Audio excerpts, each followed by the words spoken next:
Hello, how's everybody doing today? This nice Saturday afternoon. I am Quarter Black Garrett. This is my channel. If you're new to the channel, what's up? Hit the subscribe button. What's going on? Today we're gonna talk about Bill and Ted Face the Music with my special guest, my special guest, Tom from Midnight's Edge. What's up, Tom? Hey, how's it going, Garrett? How you doing? I'm doing great. Doing really good. Hope everybody out there is doing well. Also, the ones in the chat, and they're doing excellent. I hope. Yeah, excellent. So, if my viewers may not know you, hopefully they do. They should. But if they don't, could you explain maybe a little bit of your love for Bill and Ted? Well, yeah, of course. I'm from Midnight's Edge and Midnight's Edge After Dark. We cover a lot of corporate and behind the scenes news and info and stuff like that. My personal history with Bill and Ted was I was like 8 when the first movie came out, 9 somewhere in there. Came out early '89. I remember seeing it the first time, I think, on video, and then 100 million times on cable and television afterwards. I actually had the comic book before I ever saw the movie. It was Really? a free comic book you sent in for from Cheerios, I think it was. DC put out. I actually have a copy in that box right behind me there. But no, I was more than familiar with the story when I finally saw the movie, but I just and fell in love with it. Being a kid at that age, there's nothing really in it that's too controversial for kids. It's a Right. decent, lighthearted comedy. It's a fun And then when the adventure. second, yeah, and then when the second film came out, I was a teenager, so it was like from the time that movie came out till I was probably 13, 14, I dressed and everything like Bill. I mean, it was like Yeah, me and my buddy, like he was Ted, I was Bill. It was pretty funny generally. I mean, we were generally referred to as the local Bill and Ted quite often. It's that's kind of awesome. one of those things, yeah. Well, my connection with it was I knew of Bill and Ted, the first one. I knew of the first movie, Excellent Adventure, but I never really watched it. I may have caught it like a couple times on TV, like halfway through or something. Back in the day before, you know, you could go back in back in time on TV. Um, you were just stuck with what you got. So I never fully watched it, and then for some reason, uh, Pizza Hut was doing like a promotional deal. Oh, that's right. And they gave away, I They think, were, Bogus yeah, Journey. they were giving away Bogus Journey, and then I think the other one was like Mr. Mom or something with the yeah. So we Yeah, it was like Mr. Mom, Bogus Journey, and a couple, and there and was All like Dogs Go one to other Heaven one. and Yeah, something that was else. what it was. Yeah. All dogs go to heaven. So I got Bogus Journey, and this was whenever I was like maybe 10 or 11, maybe a little bit older than that, like kind of in my early teens area. And we watched it like all the time. It was so cool. Like all the visuals in the second movie were so crazy, and whatnot. It wasn't until later that I watched the first one. I love that one too, but I have a really strong connection to the second one, just because I watched it so many times with me and my brother, and we had a lot of fun with it. So I was excited whenever I heard that they were coming back and they were going to make a new one. And then Keanu Reeves, one of my favorite actors. He's not the best actor, but he is a great person, and I really enjoy watching him act, even if he's not the best in everything. I always like watching him. He's always really good. Um, as I an think a actor. lot of younger people forget how much of a joke he was for years after Bill and Ted. Like, he had a hard time shaking that. Yeah, he was like the Uh, whoa guy. Whoa. yes. Like, from everything, like, he did Dracula and everybody made fun of him. Well, yeah, Point Break, everybody made fun of him. No matter what the poor guy did, he could not shake that whoa dude thing. yeah, Like, and then finally the Matrix came along and everybody started taking him seriously finally. That was kind of the thing I think that changed everybody's kind of perception of him. yeah. He tried doing the whole action thing before that, and it just didn't really quite He did click. like the Johnny Mnemonic, Yeah, and that Chain was like, Reaction, I think, was another yeah, one that he filmed actually near where I live and stuff like. yeah. So it was like there was all these other movies that he was trying to do at that time that just didn't click for him, and then for some Matrix reason just the Matrix happened and changed everything. Yeah. yeah. It's very interesting. Like I just watched Johnny Mnemonic not too long ago for the first time, and I was like, this is very reminiscent, almost to say it that way, but of Matrix. It's got a lot of like futuristic ideas. The virtual reality, and you go into a different thing, and it's interesting that he took that first, and that didn't quite jive. You know, for whatever reason, that movie didn't go off right, and didn't make a lot I of think it was money. a few years ahead of its time. Right? Yeah. But a lot of the ideas in that movie are really good. Like the way the VR is shown in it is pretty close to how VR is now. And if we had an internet interaction with like a VR internet, it would be that basically. Yeah. But there's a lot of cool ideas. But then it went on to he went and did Matrix, and that was the one that really shot him into the stratosphere. But Yeah. it's really cool to see him come Speed back. helps too. Well, Speed yeah. helped too. Just before that, I forgot about Speed. But That's yeah, true. yeah. Between Speed and the Matrix, they kind of shook the whole "whoa, dude" thing, Yeah. and then people started taking him a little bit more seriously. And now he's just one of those actors. And yeah, it was interesting to hear that he was actually going to come back to Bill and Ted, because the whole movie kind of just teetered on whether or not Keanu Reeves was going to be Right. willing to do it, whether his schedule is going to be able to allow to do it. Because Alex Winter has not acted since the first two films. Right. He right. did like a couple did, movies Freaked. afterwards. He did Freak Freaked. was his That was his last movie. last film. Yeah. He did a TV show for MTV that was kind of like a skit TV show and some other things. But yeah, he really stuck behind the scenes, did a bunch of documentaries, did a really big Napster documentary a couple of years back, and a few other things. So yeah. So yeah, I was excited whenever I heard that they were both coming back to do it, and I was kind of like, is Alex Winter gonna be, is he gonna be out of his step? I don't know. He seemed to slip right back in my opinion. I mean, I guess I thought before we jump too much into the movie. No, yeah, I thought he did fantastic in this. I thought he came back, I would almost say better than Keanu Reeves. I don't know. In some ways, yes. I thought he was really on point, and he was back into that character. He was just right. It was Bill. He was right back into it.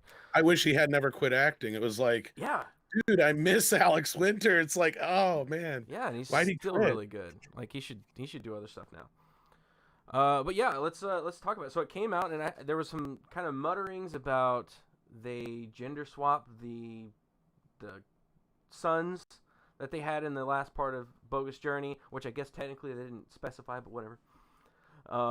It's up for debate, and we can get into that debate a little bit if you wanted to. That's fine. So yeah, it did kind of like set off some red flags. I was like, oh no, this better not be one of those movies where they focus on the sons or the daughters or whatever more than Bill and Ted. Mm-hmm. And so I was going into it a little like, I hope that they don't mess it up.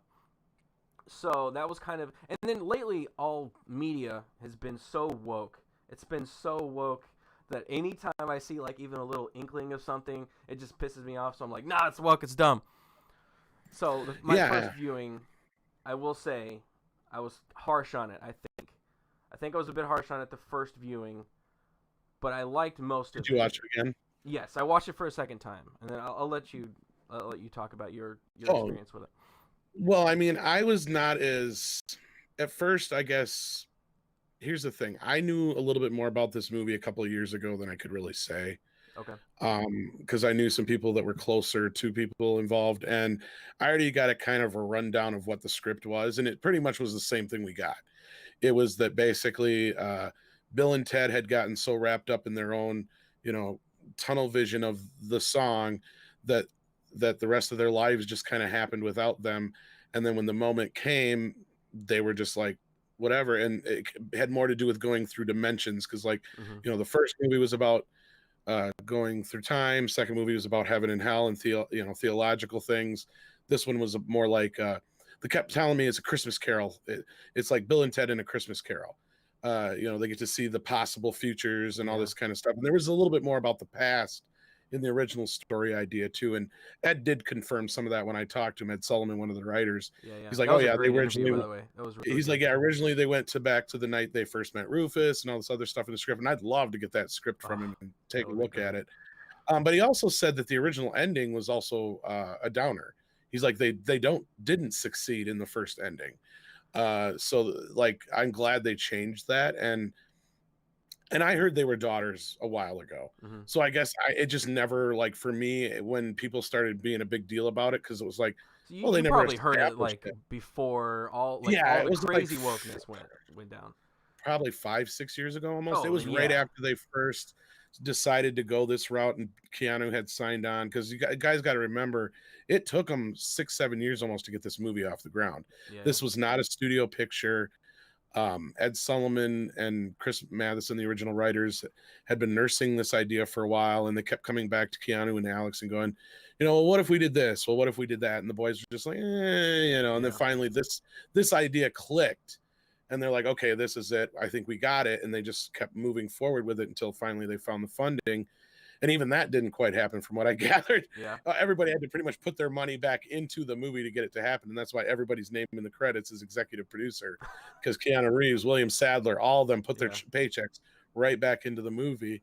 But yeah, like that was kind of the initial concept, was just that they were going to get to see like what would happen if their lives were different. And, I feel like there's like at least a good dozen deleted scenes that we didn't get to see. Yeah, this movie feels like it clips along quite quickly. Yeah, that was my main problem after my second viewing. My first viewing, I had issues with spoilers. If you haven't watched the movie, we're probably going to be getting into spoilers. So if you haven't watched it, go watch it. It's been out for about 2 weeks. It's been out for a little while, so you should be able to watch it. 3 weeks. I would recommend go watch it. If you like Bill and Ted 1 and 2, definitely go watch it, because Bill and Ted in this movie are great. They are on point. They're great. The rest of the movie's pretty good as well. Death, still, he's great. So yeah, go watch it. If you've watched it, we're gonna talk spoilers. Yeah, we're gonna talk spoilers. My main problem, I was liking it all the way up, and it was like pretty good, except for that robot. I despise that robot. Still don't like him, huh? No. And I think I have a specific the point in the movie where I dislike him. I'll tell you. But my main issue was that line where they find out that it's their daughters that are really the leaders of the band, and they're like, "We're your backup band." That I was like, no, Bill and Ted should not be the backup band. But it doesn't make sense either, though. Yeah, it doesn't. I did rewatch the first two before I watched it the second time, my second viewing. Rufus does say, he doesn't say that you're the leaders of the band. It says like your band, like you and the band will make this song that will change the world.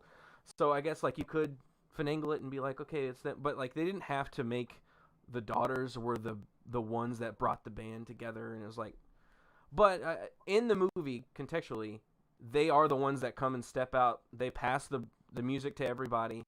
They step out, they finish the solo, and that's when the beam goes in the sky and fixes the timeline and everything. So they are the ones that ultimately fix everything. It's just the girls that bring it together, which my outside of current year wokeness, I would have no problem with that. I have daughters. I love my daughters. I like the storyline of like the daughter and father-daughter kind of connection and them loving each other. That's another good thing about this movie is it's not a horrible dad. It's dads that love their wives. They love their daughters. Yeah, that's part of the movie's idea, is that they could go down this path where they're a bunch of lying alcoholic drunks who are losers, but that's the whole point, is that they don't. They're like, we don't want to be those guys, so they fight against that. Which is like every movie nowadays is like either the dads or alcoholics and they're bad, or they're not around, or their wives hate them. Like, but no, this is a family unit. These are two family units. The husband loves the wife loves the husband, the daughters love the dad and the mom. It's like an actual working, functional family. Absolutely. Which is really good to actually put forth into the world these days, because freaking we don't have that enough. There's dysfunction everywhere. It's great to have it in a movie. So ultimately, my first viewing, I was too harsh. In my second viewing, I liked most of everything. It was just pacing issues for me. My main issue was the ticking clock was too short. So it made the movie, and it does, like you said, it kind of clipped on really fast. Well, and what's weird is it's in like real time almost. Yes. It was you don't even notice that minutes. And you didn't realize until you stop and think about, wait a minute, you're like, they got 40 minutes left and there's only 40 some minutes left of the movie. Yeah. Oh, okay. So you're basically seeing Bill and Ted's adventure in real time. Like, physically. So I feel like that, along with the way that, I guess it does seem like there might have been some deleted scenes. I feel like there's a lot of stuff with the wives that's missing. Yes, yes. There's Definitely. there's like there's like a C storyline with the wives that you just don't even get, and you're like, was there something there? It kind of feels like there was something there. I think, yeah. Well, to first go back to the daughter thing, I guess I gotta pull the George Lucas card on that one, and they never established it. They were played by baby girls, and the creators just decided, and on the surface, when you first hear Ed's excuse, you're like, it shouldn't matter, but it does when you see the film. You're like, you stop and think about it. You're like, if they really had two younger comedians try to be Bill and Ted throughout this entire movie, we would literally be seeing like Dumb and Dumber inside a Bill and Ted movie, because you'd have two guys just, dude, whoa, dude. But for some reason, seeing it as the two girls and the way they work their dynamic, it works. And they're not super smart. They're not smarter than their fathers. Yeah. They're not, they're not super cool, because that's the whole thing, is they're basically going down the same paths their dad went down. Yeah. At first they have no ambition, no goal in life. They just listen to music and enjoy listening to music. Exactly. They're just like their dads, and in that, to a fault. They love their dads, they adore their dads, they want to be their dads. That works in that sense. It's almost adorable when a younger girl wants to be her dad, as opposed to like a boy. It's just kind of typical. So I could see where Chris and Ed were like, that's kind of redundant. And that's what he's like. He goes, I like that I use the word derivative and redundant, because that's redundant in and of itself. Yeah. And then but then when we switched it up, it made it a little more sweeter.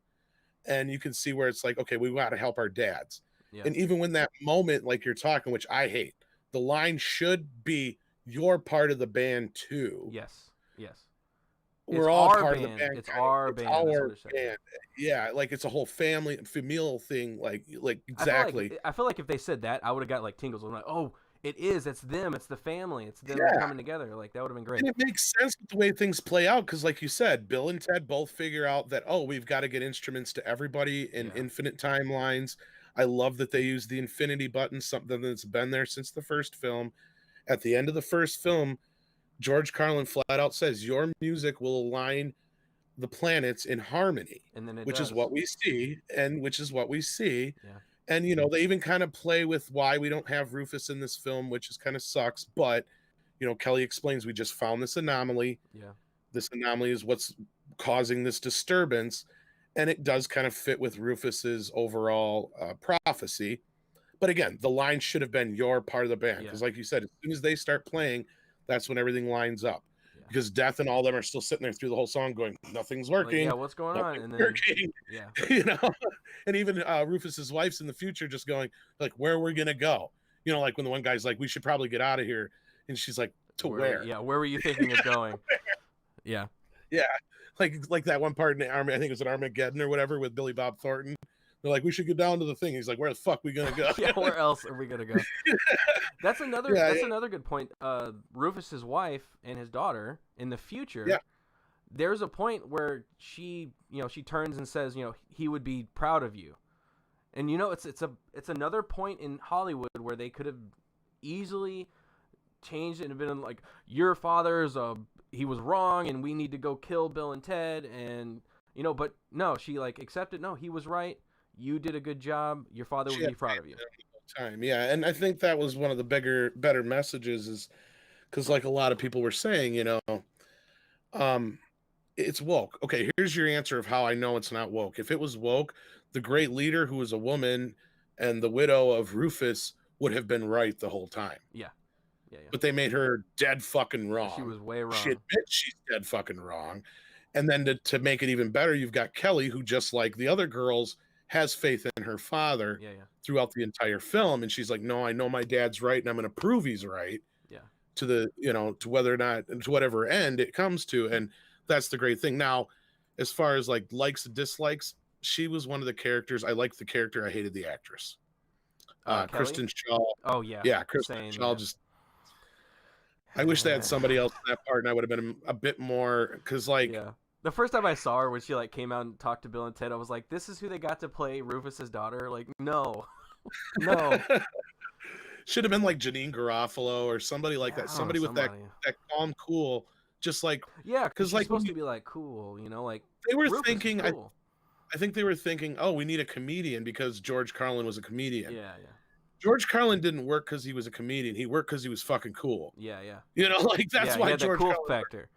Exactly. He wasn't a super, a rock star, but he was cool. He had that, Yeah, the hippie, the whole following, like, and it added legitimacy to the movie. Like that was one thing Ed said was like, we went through all kinds of ideas. They went to try and go to. They even thought about talking to David Lee Roth. They thought about talking to Billy D. Williams and stuff like that. I think he yeah, was yeah, even up for one part. But then just for some reason, George Carlin clicked. And everybody's like, wait a minute, that's what's going to add legitimacy to this because the kids love this movie, but the parents are going to be like, oh, George Carlin's in it. right. Well, then it must be something special, because especially at that time, George didn't do a lot of acting. Yeah, So that was really kind of and that's what I remember, like my parents and my cousins that were older and my uncles and aunts bringing up at the time, oh, George Carlin's in it. Like that was yeah, a yeah. big It's deal. kind of it's strange, right? He's in a movie. Because what he Well, did they like loved he it. did like Yeah, Car Wash. What were the other yeah, movies? I don't know, like few. There were very few. Car Wash, and what was the other one he did? He only done like 2 movies, I think, at this point. Yeah, so it was interesting Outrageous seeing him. Fortune, I think, was the other one. And I think haven't that's seen what that. got him in this movie, actually, because the casting director that worked on that had suggested him, I guess. Yeah, it And was they're like like, oh, yeah, perfect we can fit. get it. Yeah, But they're yeah, like, it just clicked. I have the same problems. Like I like the character Kelly, but I don't like Shaw. I've not really ever been a fan. She's only ever worked in roles where she plays up to the annoying factor because she is annoying. Her voice is annoying. So whenever she plays a character that is meant to be annoying, like in Flight of the Conchords, she plays like the super fan. She's annoying in that, like her character is, and she kind of works. And then like in the cartoon that she plays Maple in what was that? What is it? Gravity Falls, and she's supposed to be annoying because she's like the little sister, so it works. But this, I just didn't work for me. I just didn't like her in the role because she's not. Yeah, she doesn't have the cool factor. She has like the kind of a loser, annoying factor where you're just kind of like, ugh, get off the screen.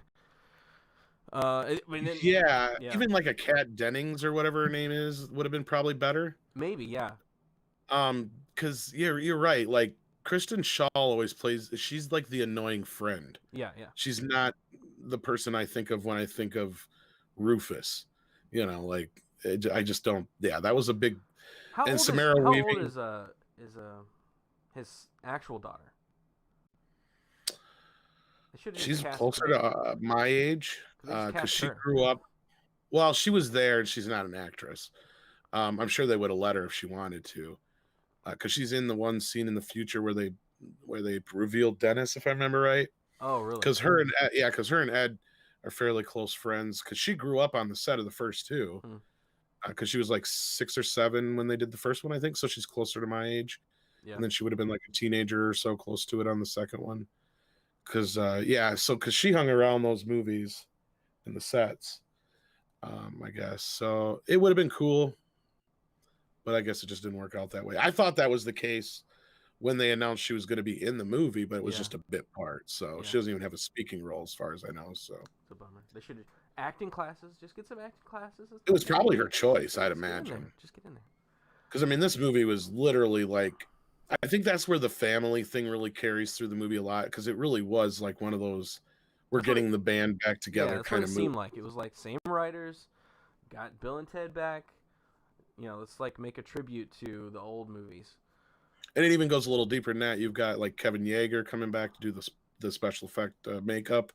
He worked on the last 2, and then of course William Sadler coming back as the Grim Reaper. Yes. Bill's dad or Ted's dad comes back. Missy's back. Missy's back. So it's like getting the whole band back together. And there's of course she's marrying a deacon. That made me laugh, right? I think that helped. Yeah, set I was the like, mood oh, right okay. away. Like they're continuing the joke of she's just marrying all these young people. Yeah. All these other, these people that you're like, wait, what? It's like it plays on that joke from Bill and Ted's Bogus Journey about like, well, maybe she'll marry you, and then she'll be your own then you'll be your own stepdad. So now Deacon's his own stepdad. That's another thing I appreciate about it is that it does have carry through from the other movies. Yeah. Like when they go in the time stream, it still looks like the time stream, and they didn't try to update it to some crazy, new visuals. Like it looked just like those, just done with current day CGI, which is like a good through line. Like it does, it's together. It's the same thing. Yeah, like I really enjoy that stuff. Yeah, I mean, some of the production design was cheap. I wish they would have instead of trying to make like the realistic looking backgrounds for heaven and hell, or for hell and the future, they should have just did more cartoony, kind of like the second film. Yes, yeah. Because the second film is like a French expressionist kind of lot of Yeah, like brights and crazy harsh angled lines for the set angles, and and stuff. yeah. Yeah, I So you really could have enjoyed got that stuff. away with doing a lot of that stuff for this film, and I don't think people would have, because the movie is really a cartoon. Yeah, All of them are. They really are. Like of all of them, this is the most serious. yeah, yeah, I mean, because there is the first time where you really feel this weight of this is it. yeah. Like this is the moment that they've been building up for all this time. And I mean, so that weight is weighing in the picture as opposed to the first two. But no, you're right. Like as I was saying, like they should have gone a little bit more cartoony, maybe with hell and the future, and Because those are because the that's areas that they stoic. could push Yeah. it. Those are the areas where Mhm. they could push it closer to the old, like kind of more creative look to the sets. And then whenever they go back, they're doing the time jumps in Right. real life. That could be the more grounded areas, but then yeah, they could have pushed it a little bit more in the hell areas, especially if like we've already seen hell, so they could have Yeah. like brought a little bit of that back and be like, Yeah. oh yeah, so it's like there is kind of some areas where it has the through line where it's pretty consistent, and then there's some other areas where they tried to upgrade it to something different and it didn't quite work. And then, like you said, like the production design or the production quality of everything is kind of lower. I know that's because it was really like a passion project and they kind of put Yeah. everything together. And money doesn't always fix everything, but I think this movie, if they did throw another, $20 million or something at it, like it would have really benefited the visuals because yeah, the some of the keying whenever they get to the future is like really bad. Yeah, it's very stoic. I mean, they did a good job, like, because in Bogus Journey, I don't know where they're at, but it's somewhere in California. It's some water filtration plant, but that's where they filmed the scenes for the second film, Yeah, and they make the buildings in this movie look a lot like that building. But other than that, there's nothing there, and a lot of people pointed that out. Like, there's no, it's just empty space, and you yeah. walk through, and oddly enough, you just got the phone It's booth like, sitting why is that there. there? There's nobody mingling in the background, walking Yeah. around. It's just dead air, nothing. Yeah, I feel like that may be a victim of the time period. Like they had to shop a lot of this out at the last minute because of what's going on, yeah, maybe. But you're right. Like they only spent, I mean, they spent 20 to 25 million on this, which they spent 18 on Bogus Journey. yeah. But with inflation, they technically spent like half Right, of what right, they right. spent on Bogus Journey. So it's kind of like, well, yeah, Yeah, you're right. Like another 10 million really could have like helped, maybe. I'm glad it got made, but I wish Yeah. it got made with more money Oh, because yeah. it would have benefited a lot. A Yeah. big issue I had was that damn robot. Talk about that robot. So at Dennis. first, Dennis, what is it? Dennis, Dennis Caleb McCoy. Caleb McCoy. I was fine with him up until and then I watched it with the crew at Louder with Crowder and Gibbon. He had a very good point. He said, I liked the character, the robot, up until he became a character in the movie. Like, he was fine as, like, the villain, where he was, like, killing people, and then he was, like, he felt bad. He was like, oh, no, when he killed the girls and the rest of everybody. Like, that was funny. But then the moment I disliked him was whenever Bill and Ted are in hell, and they step out, and they're like, oh, what are we going to do? I was like, yeah, dude, what are we going to do? And he's like, yeah, what are we going to do? And I was like, oh, no, I hate this guy now. I hate him. And then for the rest of the movie, I just hated everything he said. And, like, he did that stupid dance thing. It was like, did not The like first time I saw it, that was my biggest point of contention, is I fucking hated that robot. it. It's so fucking bad. For something, I don't know what clicked in the second 'Cause time, I just got it. Yeah. He was It's a better station the thing. second time. I will say that. Like, the second time, he wasn't as grating. But the first time I watched it, I was just like, why is he, like, no, get that character out of here. Like, every time like they He's tried to just joke, it wasn't funny. I was like, it just didn't land. It did for me the second time for some fucking reason. I don't know what it Who was. knows? It's the station factor. It's Yeah. got to be because the whole station thing was a joke between the writers to Right. begin Right. with. Nobody got it, and I like Ed that they brought that explained it. back too. Yeah, Kid Cudi and station. I feel like he's a station. I It's think he great. is. Speaking of, his birthday station there on my shirt. But no, like I feel like that's kind of what Dennis was, Yeah. and I think the whole butt of the joke is a robot in hell. Was like they got to a point like, okay, what do we do to get a robot in hell, or what would get a robot like that? That whole That just was funny. Like, how does a robot even die? is that a robot in hell? Yeah, it's definitely a robot. Those are the two writers right there. Yeah. Actually, Right. those two Yeah. demons. They're cameos. So I have a feeling that was just the whole thing of it. Like one night they're just sitting there and they're like, Like, what wouldn't if it we be put? funny? We can put. And Look, we gotta get a robot in hell. How can we do that? exactly. And it's, oh, he goes to conscience. That's how. Oh, okay. Well, Yeah. and again, and then I'm like, because at first I wasn't even sure who the hell the guy was, and then I looked it up and realized who the actor was, Yeah. and he's actually a pretty established actor. He's a good Uh, character actor. Yeah. yeah, it's the guy who plays Victor Saz on Gotham, and Yep. he's been in a bunch of other stuff.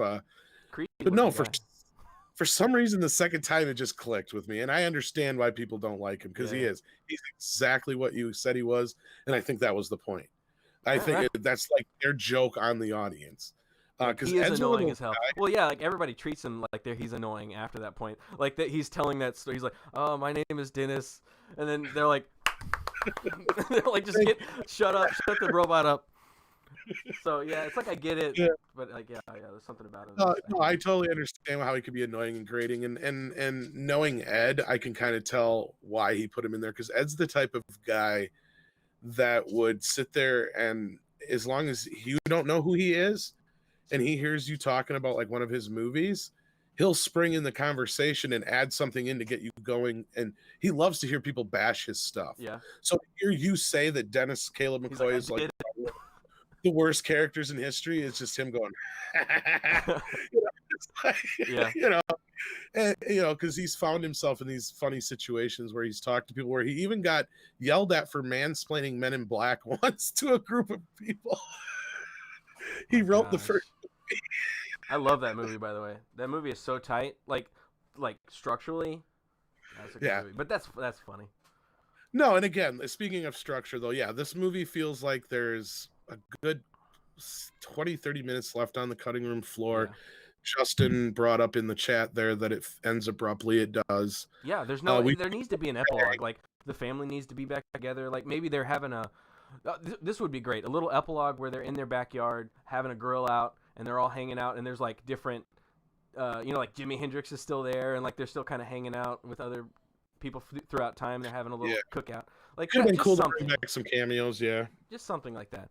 To have like Abraham Lincoln and Napoleon or something there, and like I do like that they got their little tag at the end. Yes. And the only thing that was missing was Death knocking on the window, going, "Come on, guys, I've got to go. Judge Judy is on at 3:00." Yeah. You know, like oh, it's that was the only thing that felt like that would have been great. You're right. Yeah. Like they need just like you said, like a picnic, and really all it could have been was just something to sum up what the girls say in that last few seconds was, it wasn't about the song. It was about the music. It was about us all playing together. It was about us all being a family together and how this whole thing almost disrupted their family. And that was kind of the whole point. Because if you watch the movie, really on its surface, you have to sit there and go, well, Bill and Ted logic does not make sense. Like time logic wise, it doesn't make sense. Because the first movie in and of itself, like the whole point that Rufus shows up for, if they were the great ones, then he shouldn't have to go back in time and help them. Right. So him just going back, and then he gives them guitars at the end of the movie. Like, whoa, like you're really messing with this. Yeah, so like you none really of that the one that brought this all together? That's what I've said to people. It's like if you really stop and think about it, it could be just that Rufus picked them because he knew that no matter what, they were never going to give up the dream. Yeah. No matter what it was. And that's kind of what this movie's about, is they never did give up that dream. Even when they had their little moment of success after Bogus Journey and it fell off, they still didn't give up. They still kept going. And then like the moment that they thought about giving up was whenever that's when Kelly Rufus's daughter showed up. It all starts over again. And that's where I've said that it's always something happens in the story. Like the first movie, it was their separation. The second movie, it was the second crucial turning point in their destiny. And in the third movie, it was when the band was about to break up, because it's right after, like you said, when Ted says, I'm going to go sell the guitar, it's time to get real jobs and do all this kind of stuff, that Kelly shows up. So yeah, it's all there. It makes sense in its own world, Right. Yeah. but it does not make sense if you try to put it up Within against the like cartoon world that is Bill and Ted. Like within the Like if you cartoon try to world, put it up, it makes sense. yeah, if you try to put it up against scientific time travel, it's never going to stand up. You're gonna get Neil deGrasse Tyson talking like, the particles in time would move, and yeah, like it's not gonna work. That would have been funny if they had Neil deGrasse Tyson show up as a station, though, too, kind of like Kid Cudi. That's true. That would have been funny. Should have done that. That's who they should have had do that one bit, like him just pop out of nowhere, and it's like, oh, Neil deGrasse Tyson, yeah, perfect. That's weird that you're we here. could use you right about now, Yeah. Like, he's just like, just use the time booth, Yeah. Like, it's obviously a conduit to all the galaxies and time and blah blah blah. Oh, space and time. You have to get into it. Space and time. Yeah. So yeah. Overall. Yeah. I think I liked it. 8 I out think of I 10. liked it overall. I mean, I hear a lot of people say it's not an amazing movie, which I don't think it was ever meant to be an amazing movie. No. But I feel like it was a good time. Sure, I had nitpicks here and there, but Bill and Ted, which they're the titular characters, they were great in it, and I enjoyed the movie. It's not a Last Jedi. It's not a Ghostbusters 2016. There's none of that like beat you over the head woke, like you're a bad person for being male or white. Oh yeah. Or whatever. There's no There's some politics people in who are it, really. knee jerking. Yeah, I've seen some people knee jerking about the whole thing, and it's like, dude, I get it. I understand. I was there too. I watched it the first time when I saw it, and I'm just like looking for all the woke stuff. It's got tropes. It's got woke tropes, like the daughters. It's gender swap that, and then Rufus has a daughter, and then like almost all of the characters that they go back in time to get are like minorities or whatever. But like ultimately, it's not like they're trying to tell you something with that. It's not a message. It just is, which is how movies should be. They should just be, and not be a message like we got to go back and get all the best musicians, and they're all black because black people are so great at music. Like, no, it's just, oh yeah, Jimi Hendrix, really good. Like, just have those things, and that's totally fine to have. So it has those tropes. So if you're really woke, unwoke, I guess. How do you go unwoke? The other way. If you're woke the other way, and you see all the woke stuff, you're double woke. You're looking for all that stuff, so you see it at first, but then you really kind of think about it and you go, well, I guess it's not really woke because it's not beating me over the head with a message and trying to tell me that I'm a bad person. So yeah. Like Birds of Prey and stuff like that. Like, exactly. Like I got into an argument with somebody over Birds of Prey. They're like, "Oh, it's not really that bad." I'm like, "Are you fucking kidding me?" There's not one single male character in this movie that's not an asshole or a creep or a fucking flat out murderer. Yeah. And then on top of that, when I got done watching it, I felt like shit. Like inside, like I literally felt like, just like it made me disgusted. Yeah. And it's like a movie shouldn't do that to you. And it would be different in this movie if you had the daughters the whole time going, "Oh, we should be part of the band too." Yeah. And everybody's like, "Oh, why don't you let the daughters play? They're such great musicians." That's the thing. They don't play a fucking instrument at all. They don't. Yeah, they're even like at the end. They're like, "We don't even play instruments. We don't know what we're doing." And that's the thing. Yeah, you don't know what you're doing. You're just putting it all together. Things you like to hear. And that's really what they do. And I've heard people like, "Well, they write the song." It's like, do you understand what actually goes into writing a song? I'm like, that would be like you saying George Martin wrote all the Beatles shit. Yeah. It's like that's the most they had to do with it. They produced it. They sat there and said, "Okay, you play this," which really all they did was set up the time.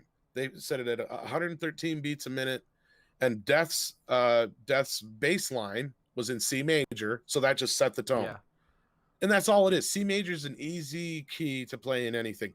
All the casinos you go to, every single those ones that have the all those notes are C major notes. Because you want to know why? Because they're the most pleasant notes to hear. That's all it was. And Ed even said in one time when I was corresponding with, he's like, they weren't even going to put a song at the end because they were like, how do you do that? Like, how do you come up with a song? Like originally when they went, they're like, first they were going to have them fail. And then it was going to be, well, just before they start playing the song, the movie was going to end. And they're Oh, like, well, we okay, and can't they'll do leave that. it like that. Everybody will think we're cheated them. So they went with the more rocky ending. And that is, at the very height moment of everything, they've paused, end of movie.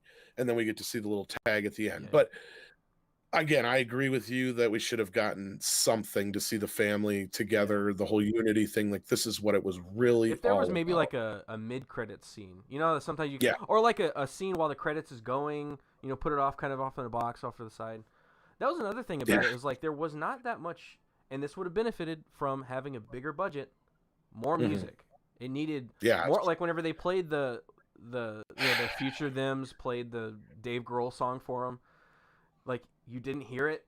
Like it was kind of like a thing that they were just in the headphones and you didn't hear He's it. not even on the soundtrack. He's not on the soundtrack. And Weezer wrote Yeah. a song, and they did a music video for the movie, but the song isn't in the movie. It's in the credits, yeah.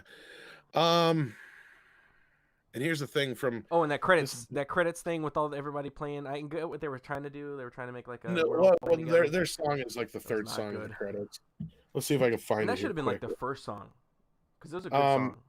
Here's the thing: is I don't even think they were meant to go see Dave Grohl, because in the original, this is Dean Parasot, the director, and I don't know if you can read it or not, but that's the mansion they go to. Yeah, it says Van Halen over it. I think they originally tried. That would have been a perfect cyclical come right back to we need to get Eddie Van Halen. I think the budget got in the way though. Yeah, that's what and I'm they saying. Settled for Dave Grohl. if they could have had more money, it would have made a few different things a lot better, and I think it would have made the whole movie as a whole better. Yeah, it's like I hold the first two movies on this pedestal that I knew this movie could never live up to. Yeah, you can't really expect that. It's unfair. Because the first movie is just fun. The second movie is, to me, I hold it in a regard of it's like Alien and Aliens. Two very great movies, but two completely different movies. And that was the best part about Bogus Journey, is it wasn't just a retread of Excellent Adventure and the gonzo nature of it and just how different it was. And then this movie is kind of a really good amalgam of those two movies. But like you said, it's just not quite there. They could have done it. That's the sad part. If they just had a little bit of extra money, a little bit more money, they could have really rounded off those edges and made it a really I think it would have been a really great movie if they did that. But maybe one quick rewrite. It's hard to make movies, and if nobody wanted to make it, they made it themselves, and it's like they said it's like a love letter. It's the whole getting the band back together, and they made it one more time, and I'm glad it got made. So. Oh, absolutely. And that's the thing is, like you said, there's been some people who are really hung up on the woke factor. And, if you're a parent and you see this, you can really kind of go, oh no. Yeah. Oh no. This is definitely a love letter from fathers to daughters, to daughters to fathers. It is definitely a love letter to Bill and Ted fans. It is, if it's woke in any way, it's just woke in a sense that it's woke us up to the fact that we need just some feel-good family entertainment. Positive movies again, please. Can we go back to that? Jeez. When's the last time we had? And that's the first thing I said to the guys before we did our round table over on Midnight's Edge is when's the last time we had a good comedy? Yeah. Just a good comedy. And everybody's like, The Hangover, Step Brothers. And all those movies are 10 fucking years ago. Yeah. Comedy's been dead for 10 years, guys. Yeah. It's everything's all dark and gritty. Could you imagine if they tried to, if they did take it to an actual production house, they would have made it a dark, gritty, it's got to be. It would have been all the Force stuff would have been in it. We said it would have been all woke. The girls would have been through the whole movie. Yes, it would have been Bill and Tia's movie. It'd have been, So it's probably better, I guess, that they didn't get funding from an actual studio, because they would have forced all these notes on them, and it would have been woke. So. Yeah, and Ed Sullivan, I know him well enough to know. Yeah, he's a Democrat or whatever you want to call it, progressive. But you know what? He's also not one that's got TDS so bad. That's what we need. We need more of that. We need more just sane people. I don't care if you're on the right or on the just not these crazy people. The crazy people that push it so far. Let's just have regular liberals again. I miss those where they're just, you just go, I disagree with you on this point. But yeah, because Like somebody that's said to him, he's like, well, since I'm a Trump supporter, does that mean I shouldn't even bother watching Bill and Ted? And his answer was, no, it's for everybody. that's He's like, what we need. he goes, I'm sorry that sometimes my opinions may get a little hyperbolic when it comes to Trump, but no, this movie was not made with any political agenda in mind. That's great. It wasn't made for a specific group or to push any kind of narrative. It was just to make a Bill and Ted movie. And that's what we need these days. That's what. And he knows flat out Bill and Ted isn't for everybody. He said that. They're like one of the first things he said. Yeah. He's like, it's not for everybody. It's for a select group of people that get that joke. You know, it's those two guys in the back of the room that are giggling because they're the only ones who get the joke. Because they're That's laughing Bill at and each other. Ted. They're like, ah, Exactly. they have an in joke. Like, Yeah.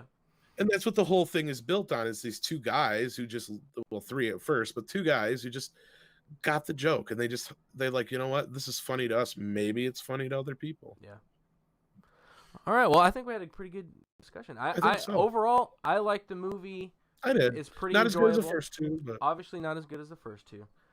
It's not gonna blow your socks off, but it's a fun time and it's positive. If you want to watch a positive movie in these, current year, go watch Bill and Ted. It's not a bad. It's a lot better than Mulan, and it's cheaper. Yeah, and it didn't support, gulags in China, so that's a positive. All right, well, if you want to, hawk your wares. You have before. Midnight's Edge After Dark. But yeah, I'm just more or less just thrilled as hell to be hanging out with Quarter Black Garrett. Hey man, thanks for coming on my small little channel. I'm slowly building it. I can't believe you got such a small channel. That's the thing. Well, I kind of hid it in the shadows, Yeah, it's just like, what the fuck? It's Quarter Black Garrett. Yeah, well. Speaking of that, you should have like 1 million subscribers. Speaking of that, subscribe below. If you better. If you're not, hit that subscribe button. What the hell's wrong with you? It's red. It makes you go, oh. It's free. And you click it. Yeah, it's totally fine. Doesn't Costs even. you nothing. You just do this. That's it. You just click it. It's so easy. You just did it. All right. Well, thanks everybody for watching. I saw some people up in the chat. My usuals, Pastor G. What's up? Justin Proper, my boy. We got to do a discussion sometime. I got to go back on your show. Oh yeah, and Tom, you invited me onto the council, High Council, right? Yeah, High Council. So you just need to let me know when you're free. Yeah. Yeah. So we got to schedule something, and I'll go on definitely. your shows, and we'll have a good time. Absolutely. So thanks everybody. Thank you, Tom, for being on the show and talking about Bill and Ted. Well, thanks for having me. And we'll catch you next time if I can find my mouse. There it is. See you guys later.